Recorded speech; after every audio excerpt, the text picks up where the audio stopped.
Hey, what's up, everybody? Welcome back to News Times. Okay, so we almost made it in an entire week without talking about the Activision Blizzard acquisition. We were so close, but things have once again hit the fan as Microsoft and Sony go back and forth to prove their case for the CMA, and boy oh boy, things are getting ugly. On one side, Sony's playing the innocent victim, but behind closed doors, it sounds like they might have actually admitted to being disingenuous and that their entire goal is none other than, yes, to sabotage the deal. Who would have guessed it, right? But we'll go and get to that today, as well as some PlayStation news, because they are soaring right now in Japan.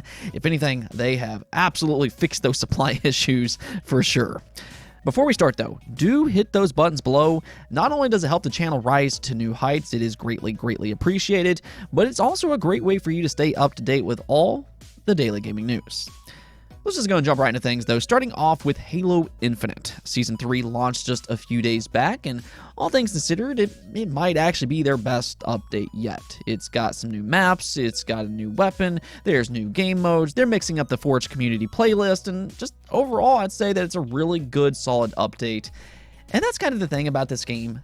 I've said it 100 times, but some of the backlash that later on hit Halo Infinite was never about whether or not this game is good. This game did win the Player's Choice Award back in 2021 for a reason. That's because fans loved this game upon launch. The backlash came later on, and that has been about the lack of consistent new content.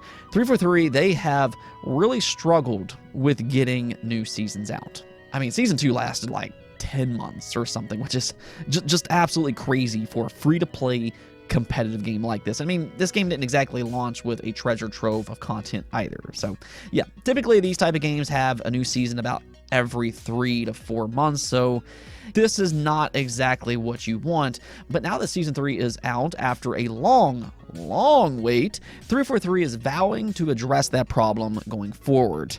They posted this up, which says, in our preview of Season 3, I said that this is the beginning of what seasonality is for Halo Infinite. But seasonality is restrictive. To me, seasonality is really about consistency. We need to be consistent in everything. I feel very confident with where we've gone with Season 3, and I have very strong confidence that we're going to be able to keep improving that consistency and avoid completely the long seasons of the past.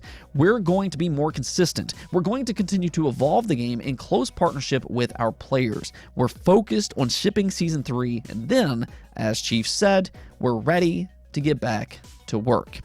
So there it is. They are vowing to put those long seasons in the rearview mirror in 2023.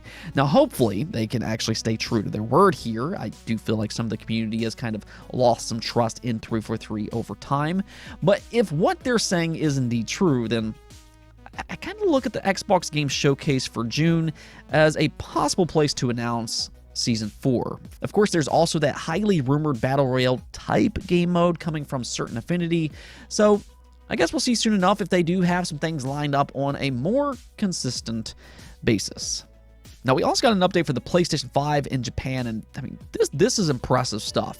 They are killing it over there right now, as the PlayStation 5 just had its biggest month ever in Japan, selling roughly 367,000 units for the month of February. This is actually a whopping 457% increase year over year for the PlayStation 5, which is quite telling on their overall stock situation. Recently, they did say that they had fixed its supply issues, and yeah, it very much looks like that's exactly the case here.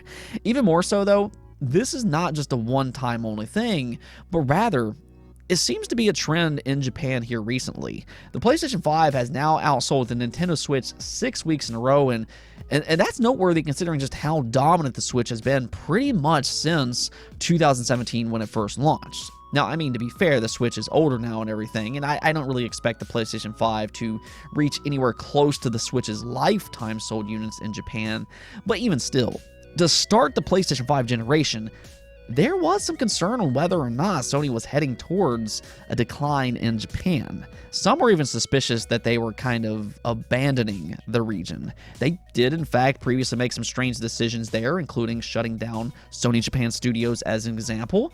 But here we are in 2023, and not only is the PlayStation 5 soaring in Japan with more than 3 million units sold, but actually, it's also outpacing the PlayStation 4 and the PlayStation 3 in the same time frame. What's even more impressive here is that not only were they able to achieve this while facing major supply issues, but also on top of that, this is all happening before the launch of Final Fantasy XVI and Rebirth. I mean, when those games launch, the PlayStation 5 is really going to push a massive amount of units. Either way, though, I mean, big congrats to Sony on their success in Japan thus far this generation.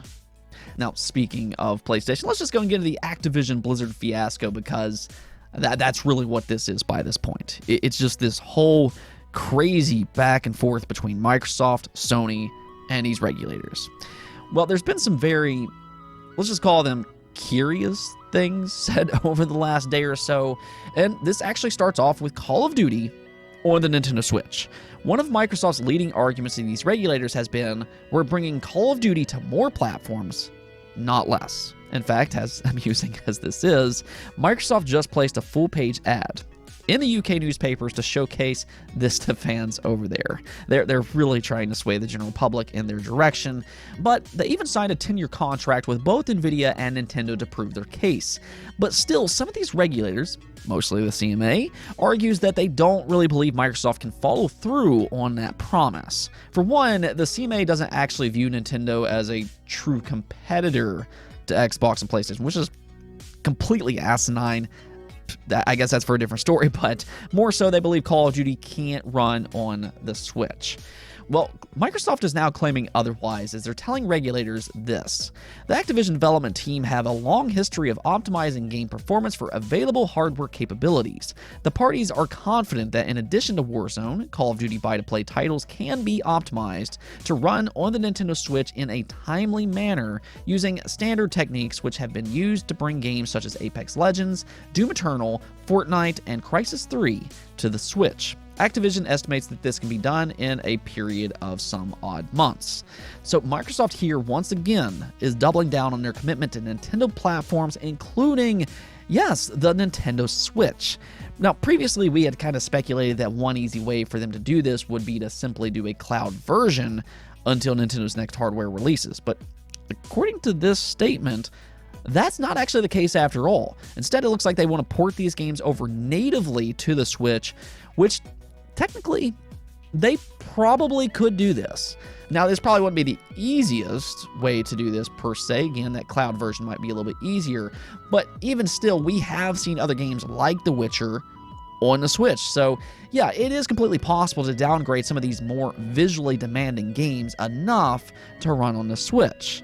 No, it won't necessarily be the best version in terms of performance or visuals or things like that, but technically, they could get it running on a Switch, and just having that portability option, that will be enticing enough for some players out there. We have seen that time and time again. Some people are willing to buy these games just for that portable factor. Regardless of regulators focusing on the Switch, though, the more important part of that Nintendo contract is actually in regards to Nintendo's next platform, which presumably could release next year. Just knowing that Call of Duty will be available on Nintendo's next console, which likely will run it even better, it will be easier to port it over, things like that. That is the big news of the contract, not necessarily in regards to the Switch per se. Sticking with Call of Duty, though, the center argument for this entire case has always been Sony's displeasure with the acquisition and the possibility of Microsoft owning the Call of Duty IP going forward. They've called to regulators to stop this acquisition because Call of Duty is just too important to let Microsoft own and have full control of. The problem here is that Sony's arguments have often come off as bizarre and just absolutely disingenuous. A lot of the things that they complain about, we've talked about this time and time again, they do themselves. As an example, they previously complained about content parity, which is rich coming from Sony, considering they literally have been locking down Call of Duty exclusive content for years. So it is a little strange that they're playing the victim card here, but one of the recent statements to the CMA took the cake in how bizarre their arguments have gotten. They are now, interestingly enough, suggesting that Microsoft will purposely introduce bugs into the PlayStation version of Call of Duty to make the Xbox version the go-to platform. I mean, Microsoft has never done that in the past with games like Minecraft or the countless other games that are playable on PlayStation. I mean, you could technically say the same thing with games like Deathloop, Ghostwire Tokyo, Elder Scrolls Online, so on and so forth. But okay, we'll just go and ignore that, I guess. But even more so, Sony claims that Microsoft hasn't offered them negotiations, despite Microsoft time and time again publicly saying otherwise. Now that comes off as a little odd considering Microsoft's Brad Smith was literally carrying around a contract that they allegedly sent Sony regarding Call of Duty. They previously showed this to regulators over in Europe. I mean, the thing about this is that they've already signed a contract with multiple other parties, including Nintendo and Nvidia. They also sent one to Valve, but they didn't want to because they trust Microsoft's word. But here, Sony claims that Microsoft hasn't negotiated with them, even though regulators are all over them about this. I don't know, that doesn't really make a lot of sense. It seems a little fishy, to say the least. And quite honestly, it kind of sounds like a bold-faced lie, which is exactly what Activision's Lulu Cheng claims. You can actually see here where she said, Microsoft offered Sony, the dominant console leader for well over a decade with 80% market share, a 10-year agreement on far better terms than Sony would ever get from us. We've also offered Sony guaranteed long-term access to Call of Duty, but they keep refusing. Why? The CEO of Sony Interactive Entertainment answered that question in Brussels. In his words, quote unquote, I don't want a new Call of Duty deal. I just want to block your merger. So this not only directly contradicts what Sony is telling regulators about negotiations, but it also contradicts much of their entire argument to regulators up to this point, as it kind of proves that Sony is, acting out of bad faith. First off, I mean, this is a bad look for them, but what this really shows is that they are indeed being disingenuous, as many of us already kind of believe, because their only goal is to stop the acquisition, and that they will come up with any reason that they possibly can find to achieve this goal.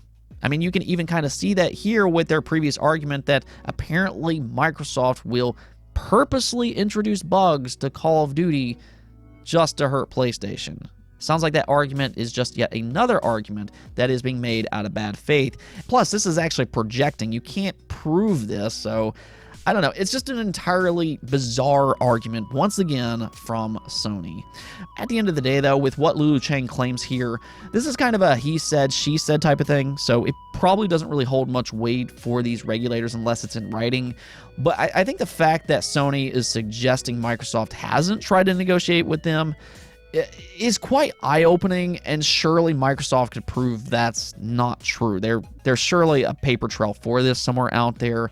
As always, though, I mean, this case is just one twist after another, but we are at least getting closer. The CMA kind of remains that wild card, but it's hard to tell what they'll do going forward. But as more comes out, of course, I will keep you all up to date. Let's go take a look at the poll of the day, though, and with Xbox confirming their showcase for this June, I wanted to go and ask you all, do you want Xbox to primarily focus on the next 12 months at the June Xbox Game Showcase like they did last year?